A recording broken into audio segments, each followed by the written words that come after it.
Hello there everybody, this is Peter Beckenham, a croaky Peter Beckenham, the village marketer, and as always talking to you from my little Thai village way up near the Cambodian border. I'm battling connections and I'm battling the flu, but I'm looking forward to sharing an interesting little session with you this evening, okay? And what I've called it is how to increase sales. Hey John, how to increase sales. Ian, thank you for watching too. How to increase sales with no pitching, right? How to increase sales with no pitching. The reason I've picked this topic is because for some reason, well, not for some reason, for a lot of well-known reasons, people are hesitant, petrified, or just simply put off completely about the idea of trying to sell something to anybody, right? But ladies and gentlemen, you need to be able to sell things, otherwise you don't have a business. So I'm not going to tell you to get over it, right? What I'm going to give you is an interesting way to handle that particular dilemma. Now, I don't know whether it's a men's problem or a women's problem, I don't know what it is. But there's a lot of people with a hang-up about sales. And if I can share with you some simple thoughts tonight to show you how you can increase your sales, right, without doing a single pitch, then hopefully that could be of help and of interest to you, if my voice holds out as well, okay? All right, the first thing I do is this. I follow what Pat Flynn calls the freeway method. Now what this is where I actually give people the information about what they're looking for. Maybe, for example, here's an example of the things I've done. How to get free, highly targeted traffic, or how to get warm, interested leads. I use those things as lead magnets. But in those lead magnets, I don't just tell people how and where to find the traffic or where to find the leads, but step by step what to do to get it. Now, it might seem counterintuitive, right? Because I'm actually giving away all the information. I mean, you might think, well, Peter, what are you going to do? How are you going to make any money out of this? Well, it's very simple. Because then I always follow up that by offering a paid option. Now, it's not a paid traffic option or a paid leads option, but in my case, it's a paid coaching option. In other words, for some people, they just don't like to be able to do it on their own. They can't do it on their own. They need someone to help them. Even though I've given them every step of the direction, they need more help. Or for some people, they want someone to hold them accountable and to kick them in the butt, okay? And that's another reason why they join my coaching programs. Hey, Cindy, thanks for joining me. So, in a way, by sharing the free method and then giving them the option of my coaching, they actually sell themselves. I don't sell them the coaching, I just make the option available to them. That's really what it's all about, okay? And if the contrast is big enough, and then it'll sell itself. And the same thing applies to you. If you provide a lead magnet, something that shows people how to do something, right? And you give it to them for free, then follow that up with a paid option that can improve how that happens. You've already showed them how to do it, and you've built the trust with them already, and you've built a relationship with them, then you are entitled and perfectly positioned to offer them a paid option that will build on, maybe save them time in doing what you just showed them to do for free. Pretty darn simple. It's a very simple formula, but it works, okay? So think about this, but I want to get to the real point of the session. And the real point of the session is this. The most powerful thing in terms of building more sales without doing any pitching is a thing I call conversational selling. Conversational selling.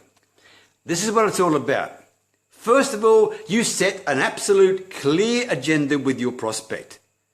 A clear agenda. You tell them right up front, this is what you would like to achieve for them during your time together.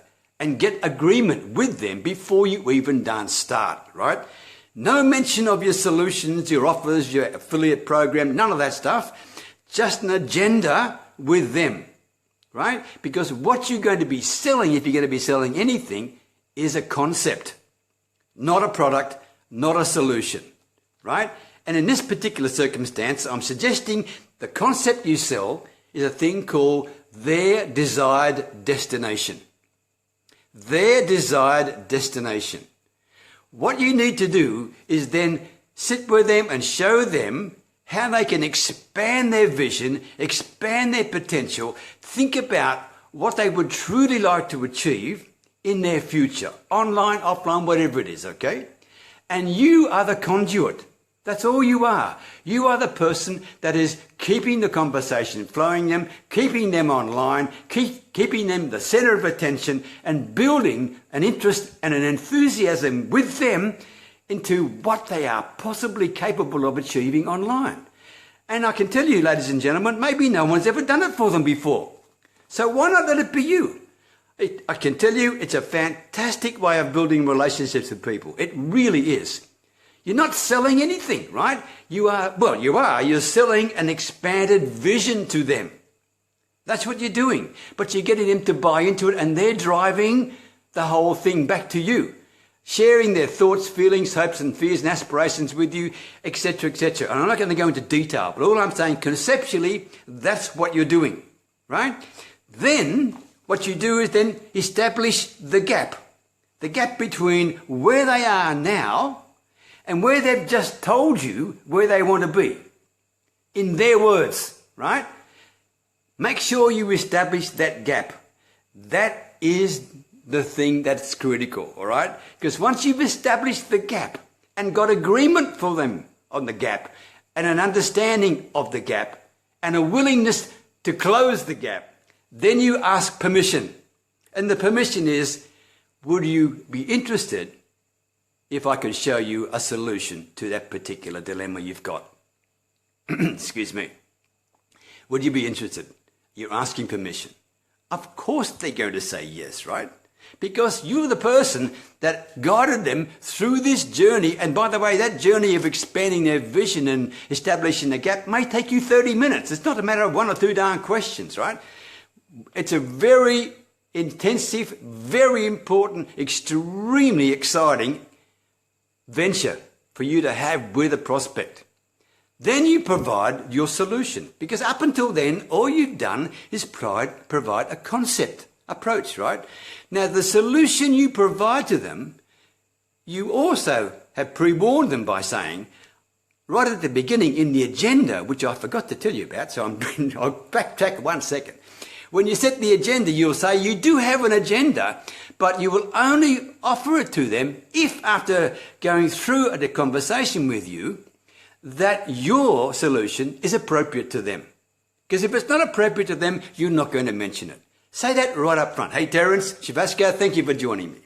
All right? So that's what you're doing, Cornelia. Thank you. So that's what you're doing. You're actually building relationships, you're building trust, you're building excitement, you're building the know-how with your prospect. You're not pitching anything. Does it work? Absolutely it works. Why don't more people do it? I don't know. I don't know why. Because I've called it conversational selling. There's no pitching involved whatsoever. And these are the 5 things that you need to have. Right? Let me finish on this with you. You need to be inquisitive. Right? You need to be inquisitive. Know exactly what your prospects are dealing with in their words. Right? Number 2, be polite. Treat them as if they were family.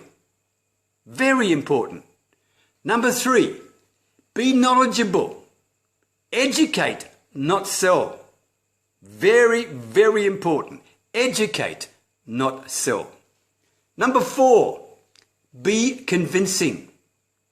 Don't sound half-baked about things. Be specific, and if you're knowledgeable and understanding, you will be convincing. And I don't mean trying to convince people against their will. I'm talking about being believable. And finally, be patient.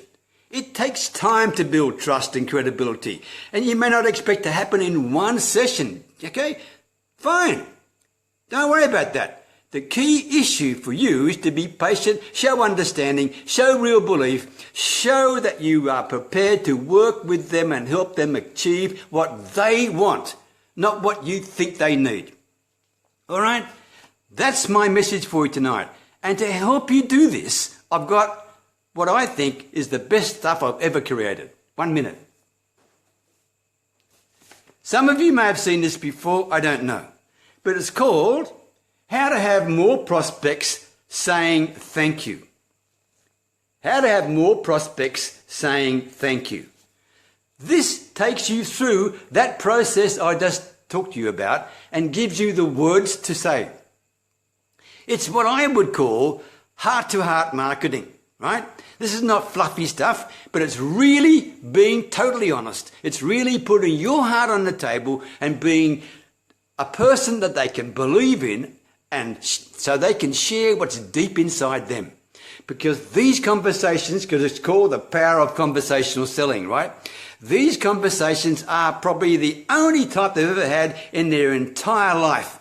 And they're going to put you down as a person who they were fortunate enough to run into to provide them with it. Okay? Does it differentiate you? Absolutely it does. Does it give you any other advantages? Of course. Who do you think they're going to refer? You, of course, because you took them on a journey that they've never been taken on before, and you showed them not just what they need to do, but how they need to do it, and you've done it with complete openness, okay? Nothing hidden. How to have more prospects saying thank you. If you're interested, leave me a message. Excuse me. Nearly out of voice. Leave me a message or leave me a comment here. If you found some value in this video, I would love you to leave me a comment. I would love you to share it, and I would love you to like it, okay? God willing, I can talk to you tomorrow. Hopefully, I've got some voice left. Thank you very much for sharing your valuable time with me. I always appreciate it. Take care. Many blessings from Thailand. Bye for now.